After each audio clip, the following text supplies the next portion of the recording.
no one will hear. One of the things that you get from this is these kinds of networks and maps that we've seen.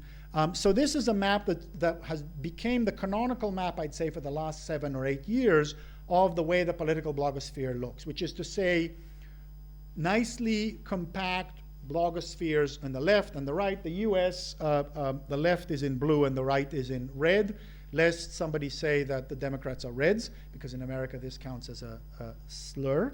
And a little bit in the middle, and mostly highly concentrated in a small number of visible sites, and then everybody is invisible.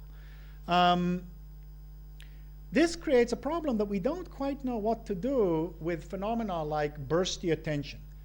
If we have the time later on, I'll talk a little bit about a context where you had a website that was launched on a Monday around a political issue in the 2004 presidential election, and by Friday had 800,000 users.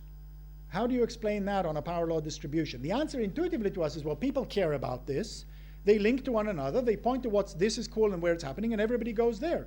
It's intuitive. It's just not so intuitive within the link analysis and the power law logic that tries to explain preferential attachment. How do you suddenly get burstiness? So one way of looking at this, again, is looking at traffic rankings. Now, Alexa is not perfect, but it's at least one tool to look at traffic rankings. Here is something that in principle, this is Nate Silver, 538.com, became the religious watering hole for anybody who cares about opinion polls in the United States. This is a guy who does baseball statistics, who launched in March of this year, May actually, I guess, a website that was completely invisible. And then he was just so good that he became the only place that people opened, and everybody, including Zogby, had to begin to change their methods based on his critiques because he was so methodologically rigorous. And then he disappeared after the election. How do you explain the effect of the fact that somebody can come? This was as geeky a site as you could. I mean, the level of methodological discussion. This is a site that just became a major player and then went away. Then you have things like completely different modalities of experimentation. So this is Jesse Dillon's video. As you can see here, 16 million people put it on, just one guy, number of volunteers putting it on together. Maybe that's less exciting. But here is 13 million viewers of this.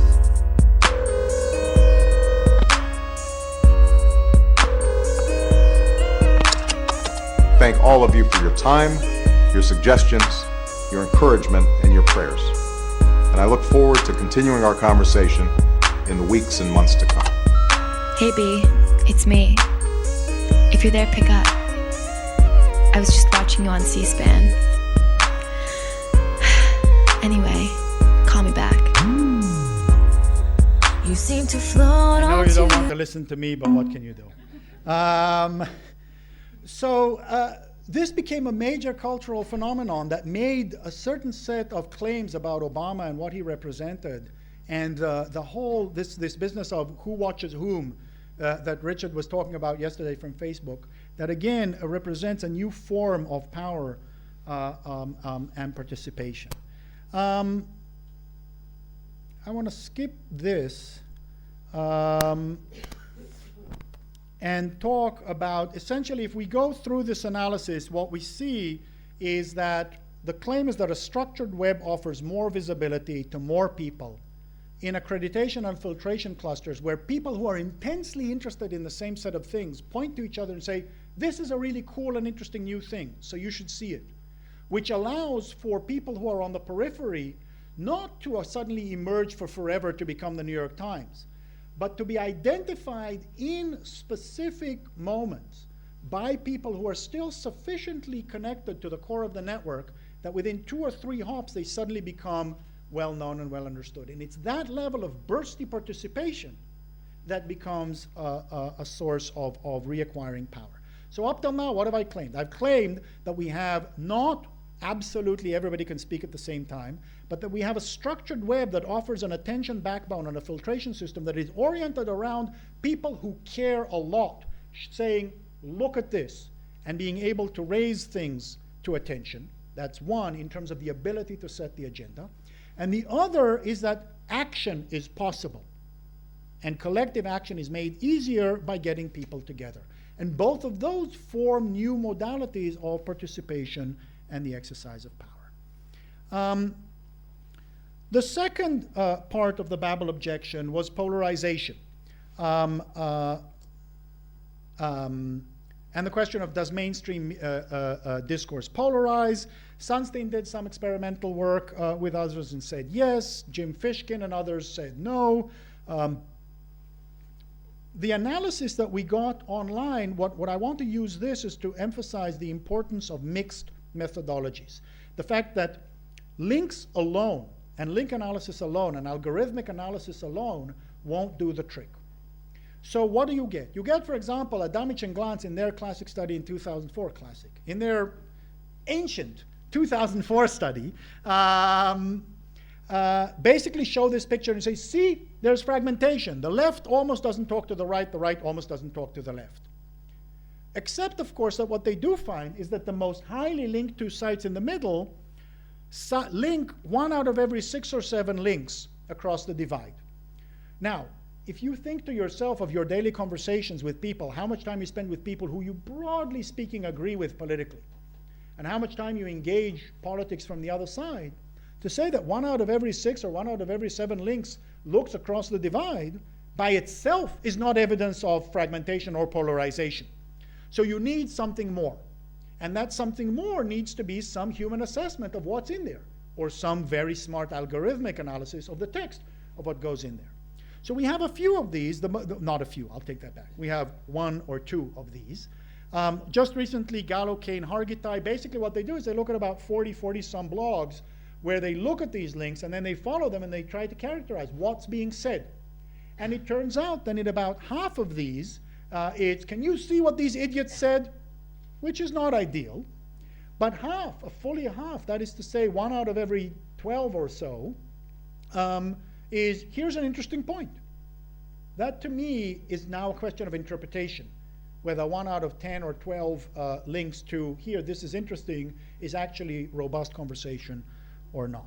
The other thing that you get is Farrell, Lawrence, and Sides, which also isn't yet published, does show that blog readers are more partisan, but also higher levels of participation, higher levels of politics, higher levels of knowledge.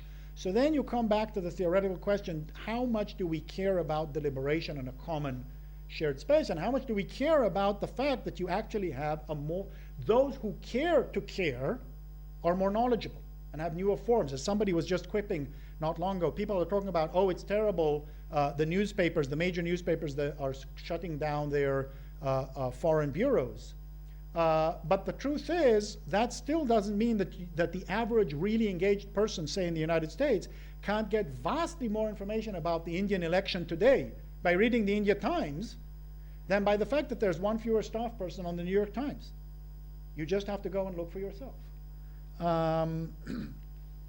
Then another example of mixed systems is this project. Richard described aspects of it yesterday. This is part of the Open Network Initiative that the Berkman Center is part of together with others. This is from a paper by John Kelly and Bruce Ettling, which was about censorship and blocking. So one of the interesting things, so basically what this map represents is the Iranian blogosphere as it's seen from inside Iran. On the right are the sites that are blocked. On the left are the sites that are visible. This is a place where actually the lights are a little bit in the way. We don't have something that just takes the lights off here. Okay, so we won't touch anything. One of the interesting things I want you to focus on, can you hear me reasonably well? Is this is fairly large, this is a lot, but a huge amount that's hosted inside Iran, much of it, is still visible. The mixed methods aspect of it is that the location and coloring is done based on content analysis. So for example, it shows that it turns out that in the secular reformist cordon, these are people who talk about politics and critique of the state, either from a secularist or from a religious reformist, and you see their connections but also their distinction. It allows you to see, for example, over here.